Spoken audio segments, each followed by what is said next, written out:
रामकृष्ण हरी. मी पल्लवी.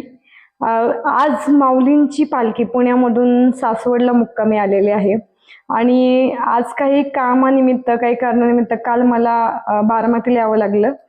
तर त्यामुळे मला आज तो आनंदाचा क्षण घेता आलेला नाहीये किंवा तो आनंद जो असतो, आनंदाचा सोहळा जो आहे, त्या क्षणाचा आनंद मला आज घेता आलेला नाहीये आणि खूप खंत वाटते, खूप वाईट वाटते की तो जे क्षण होता तो मला भेटलेला नाहीये. कदाचित माझ्या नशिबात नव्हता तो.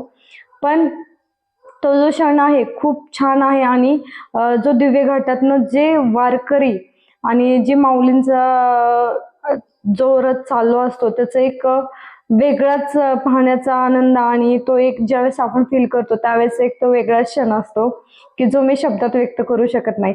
सर्वांचं खूप बिझी शेड्यूल आहे. प्रत्येकाचे काही जॉब करतात, बिझनेस आहे किंवा खूप काही अशी कामं असतात किंवा फॅमिलीची पण खूप अशी काही बंधनं असतात किंवा जे काही असेल.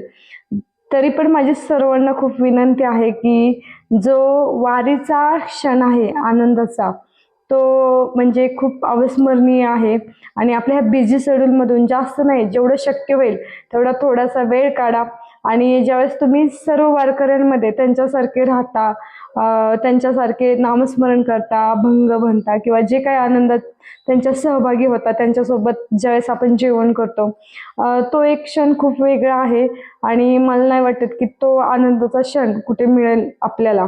तर माझी सर्वांना विनंती की तुमच्या बिझी शेड्यूलमधून एक थोडासा वेळ काढा आणि तुम्ही वारीमध्ये सहभागी व्हा आणि जे फील तुम्ही करताल ते नक्कीच तुम्हाला जाणवेल की हा आनंदाचा क्षण खूप वेगळा आहे. आणि मला असं वाटतं की माणसाने जन्मात आल्यानंतर वारी अवश्य करावी. जे काय म्हणतात ना, स्वर्ग किंवा काशी, जन्मात आल्यानंतर काशी काशी करावी असं म्हणतात, तसं जन्मात आल्यानंतर एकदा तरी नक्की वारी करावी असं मला तरी वाटतं. तर नक्की आता आपण उद्या भेटूया. सासवड पासून पंढरपूर पर्यंत मी असेल.